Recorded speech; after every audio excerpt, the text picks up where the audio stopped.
자, 여러분 안녕하십니까. 요즘 유튜브 영상을 볼라치면 탈북한 분들의 얘기가 참으로 많습니다. 주로 탈북 과정에서 겪은 고난을 말하고 있습니다.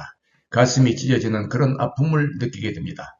중국 공안에 잡혀서 북으로 끌려가게 되면 죽음을 면치 못하게 되니 죽음만은 자신이 결정하겠다며 독약까지 준비해서 탈북에 임했다는 말을 자주 듣게 됩니다. 죽음을 각오하고 행하는 탈북의 근본적인 원인을 제공한 그 첫 단초가 과연 어디에서 출발했는가 하는 문제를 제3 강조하고 싶은 생각이 굴뚝 같아서 영상을 제작하게 되었습니다. 요즘 탈북한 분들은 자신들이 겪은 80년대와 90년대 또는 2000년대를 주로 많이 얘기하는 것 같습니다. 주로 젊은 분들이 많이 탈북해 왔기 때문에 그럴 수밖에 없을 것입니다. 김일성 때는 그런 대로 괜찮았다는 말도 자주 듣게 됩니다. 이 말에 저는 소름이 돋습니다. 김일성 때는 배급제도가 그런 대로 이행되었기 때문에 먹고 사는 문제만을 얘기한다면 김일성 때는 그런 대로 괜찮았다는 말을 할 수도 있을 것입니다. 되돌아보면 오늘날 북한 주민을 사지로 몰아넣고 북전역을 감옥으로 만든 기초를 닦아놓은 자가 바로 김일성이 아닙니까?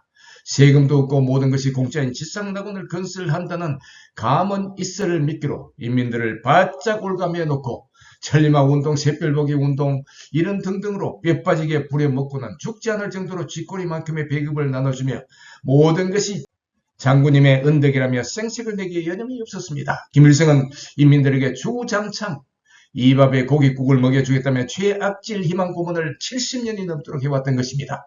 북한 주민들은 한 줌의 배급도 감지 덕지 않은 마음으로 받아 먹으며 세뇌가 되어 아직까지 헤매고 있습니다.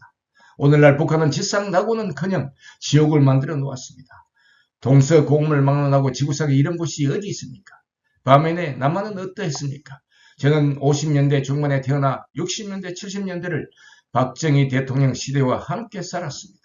뼈 빠지게 일했습니다. 초등학교 시절부터 재건의 노래, 국토건설의 노래, 일하는 해의 노래를 부르면서 자랐습니다. 모두가 꿈과 보람과 희망을 품고 참으로 일을 열심히 했습니다.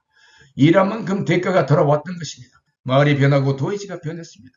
농민들은 그야말로 등골 빠지게 열심히 일했습니다. 저의 고향은 경상북도 영일군 죽전면 일광리 계일동 515번지였습니다. 첩첩산중이었습니다. 우리 동네를 계일동이라고 하기보다는 늘 계일골짜기라고 자조적인 어감으로 부르곤 했습니다.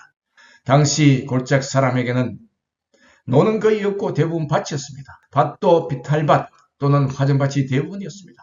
박정희 대통령의 영도 아래 열심히만 일하면 배불리 먹고 살 수 있고 나아가서 부자가 될 수도 있다는 꿈과 희망에 부풀어 동네 사람들은 눈코 뜰 새 없이 일했습니다. 농번기에는 하루에 20시간 이상 일한 때도 허다했습니다. 밤에도 뽕을 따서 누에밥을 줘야 했고 겨울철이면 담뱃줄을 해야 했습니다. 멀리서 울어대는 여우와 소쩍새의 울음소리가 시들해질 무렵에야 잠자리에 들곤 했습니다. 희망과 꿈에 부풀어 고생하는 줄도 몰랐습니다. 70년대 후반에 저는 휴전선 근방에서 정보사 일원으로 군 근무를 했습니다. 사막산 정상에서 북한 동향을 감청하고 TV를 통해 북한의 이모저모를 살필 수가 있었습니다. 농사철에 김일성이 지방 손실을 하는 장면이 자주 눈에 띄었습니다.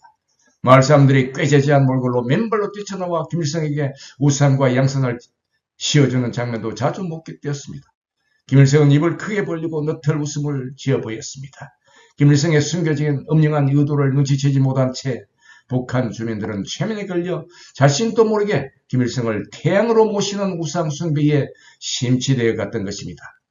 2600만 주민을 사지로 몰아쳐넣은 김일성에게 감사할 건덕지가 한 특기라도 있단 말입니까? 여러분 감사합니다. 알아몰라TV 배진용이었습니다.